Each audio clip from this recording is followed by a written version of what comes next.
We've tested and compared no less than 15 Innova discs in multiple plastics over the last 2 years, but we've never tested one in more than 4 plastic blends.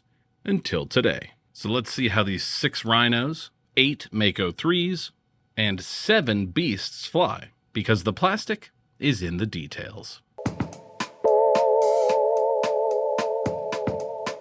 Hey everyone, it's Greg from Six Sided Discs, and let's talk about Innova plastics. In a previous video, we surveyed our YouTube community, and out of nearly 700 responses, 66% of you said your very first disc or starter set was from Innova.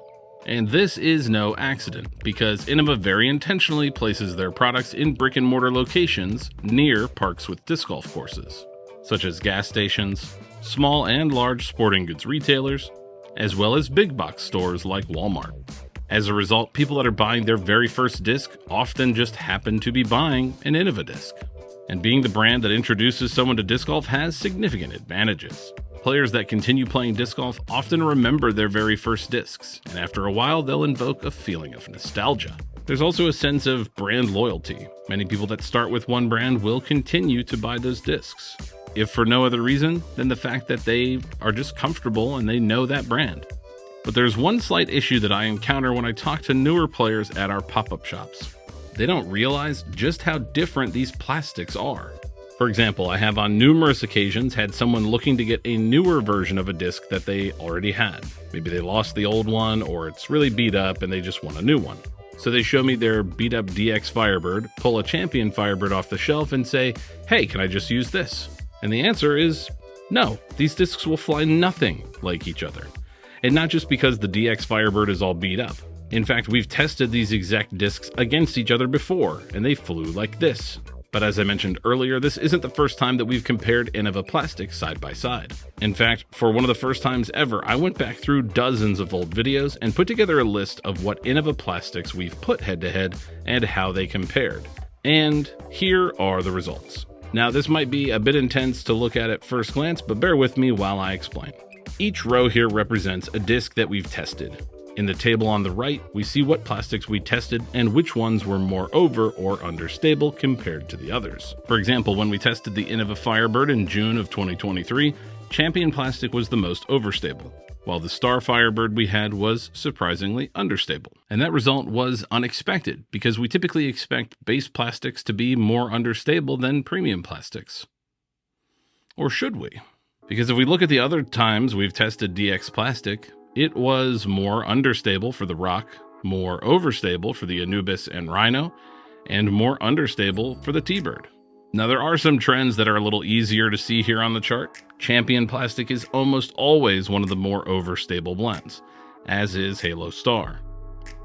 And Star plastic isn't typically the most overstable, but can be somewhat inconsistent. But as I also mentioned earlier, we typically are only able to test these discs in 2 to 3 blends at a time. But today, we are going to up that to 6, 7, and 8 different plastics. But why would plastic make such a big difference?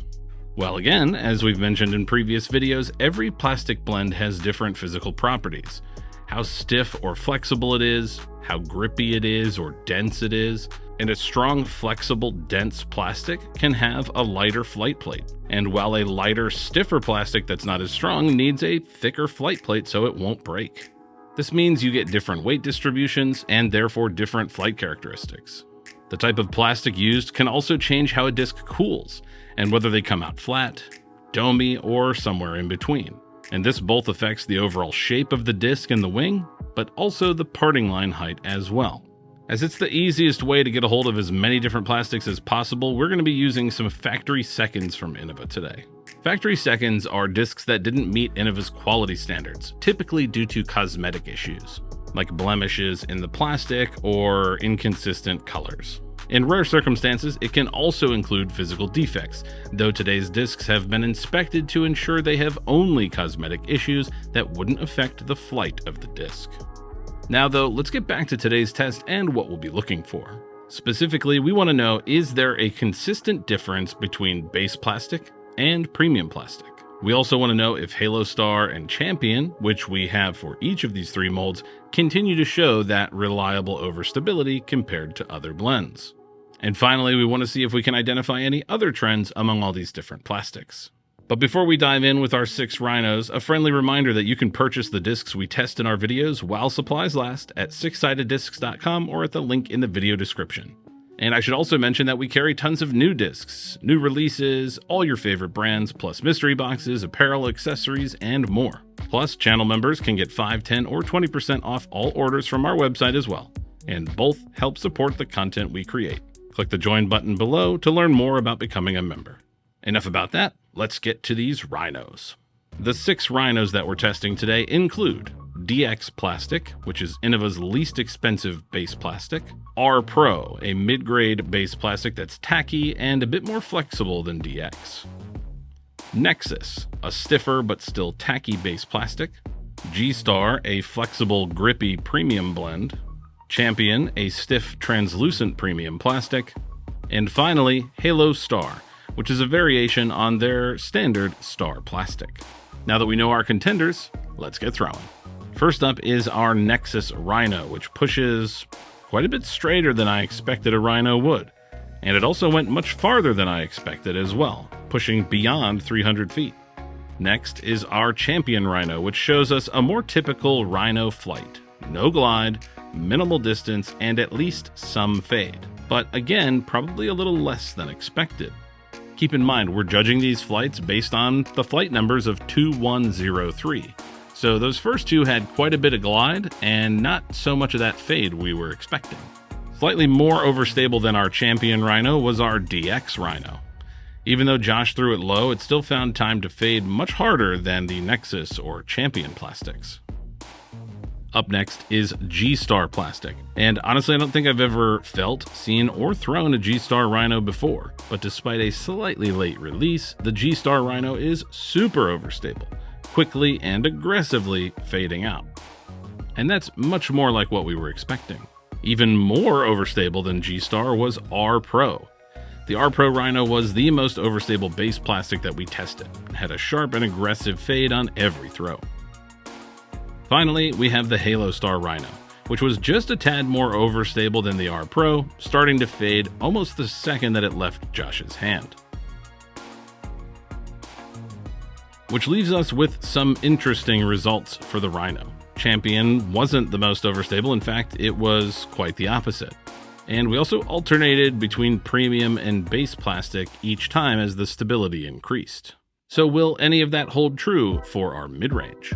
This is the Mako 3, and in 8 different plastics, it now has the distinction of being the only disc we've ever tested in this many different plastics. Now we have several of the same plastics that we saw from the Rhino, including DX, Champion, Halo Star, and G-Star. But we also have 4 new plastics, including Star, Innova's opaque premium blend, XT, which is a sort of mid-grade plastic that fits between Nexus and DX in terms of both grip and stiffness. We also have Splatter Star, a visual variation on Star that might change the flight. And finally, Proto Glow Champion, Innova's new top-of-the-line glow plastic, which, in case you missed our glow comparison video last year, glows very bright indeed. This time, let's start with our most overstable Mako 3 and work our way down. First up is the Star Mako 3. Released on a slide hyzer, it flips up to flat, holds briefly, before it gently fades out. And for a mid-range rated at 5500, that's still pretty straight. Hot on its heels is the Halo Star Mako 3, with almost an identical flight. Our next most overstable Mako 3 is in Champion plastic, with another nearly identical flight, but maybe just a tiny bit less fade. Which takes us to our 4th Mako 3 in Proto Glow Champion plastic. And here we finally see a noticeable drop in stability, as it flies super straight on this low line,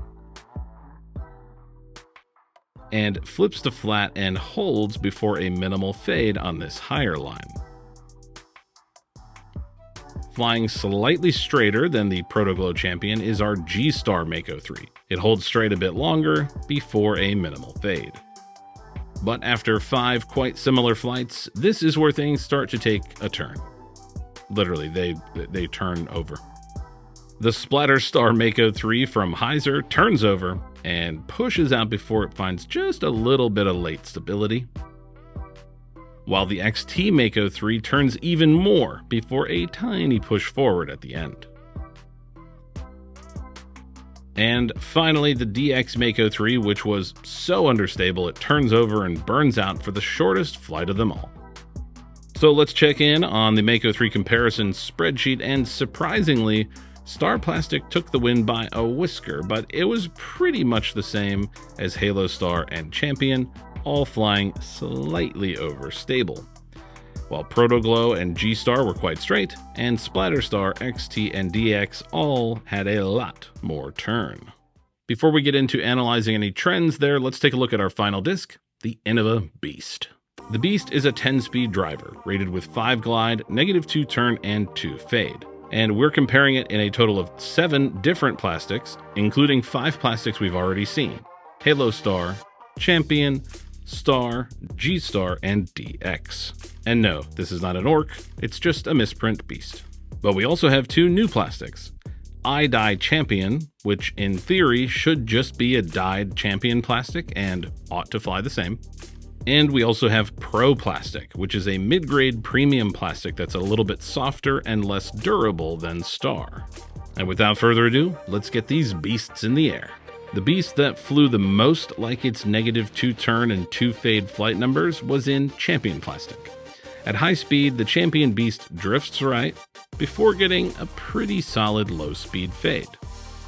Slightly more overstable than that was the Halo Star Beast, with less turn and at least as much fade. But Halo Star was as overstable as it got for the Beast, so now we take a turn back down in stability with I-Dye Champion. It has a faint turn before a minimal fade. Not too different to how the Champion flew, so perhaps it is just the dye after all. A bit more understable still was our Star Beast, which gets a lot more turn and just a brief fade back at the end of its flight. Next we have G-Star, which had even more turn and faded forward rather than to the left. And while Pro Plastic was more understable, it had a little something extra up its sleeve because it would not stop flying.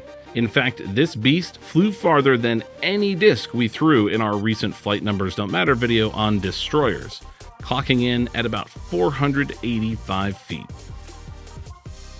And last but not least, this DX beast was super understable.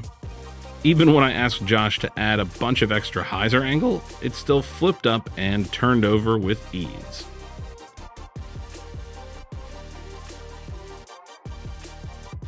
And that leaves us with this. The 7 beasts are added to our spreadsheet, and now we can identify some trends amongst our results. Firstly, there is no question that you can generally expect Halo Star to be one of the most overstable plastics. As with our past results, Halo Star was on top or nearly there for all 3 molds. Next, Champion Plastic is a close second. Most Champion discs that we've thrown before, and most of the ones we threw today, were on the more overstable side of the spectrum.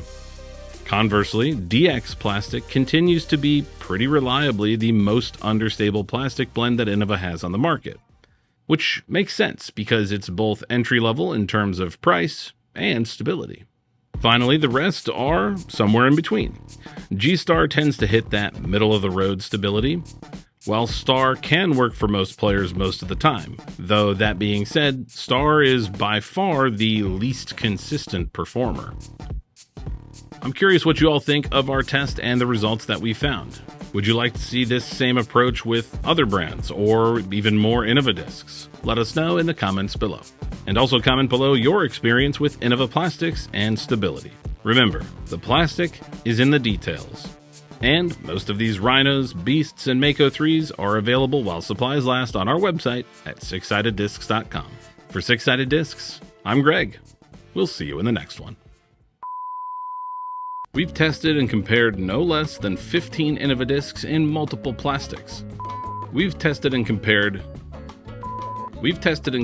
over 15... Okay. We've tested and compared... We've tested and compared no less than 15 Innova discs over the last 2 years. We've tested and compared no less than 15 Innova discs in multiple plastics over the last 2 years, but we've never tested one in more than 4 plastic blends. Until today.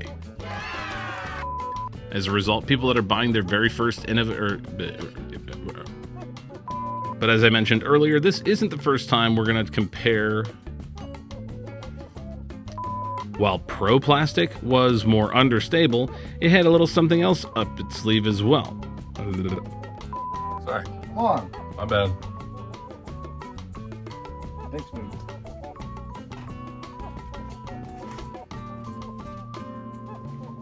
Oh my goodness. Get down. Wow. Is that farther than anything we threw last I time? really hope not. That was crazy. If you like this content and want to see more, please consider liking the video, subscribing to our channel, or becoming a member. Your support makes this content possible.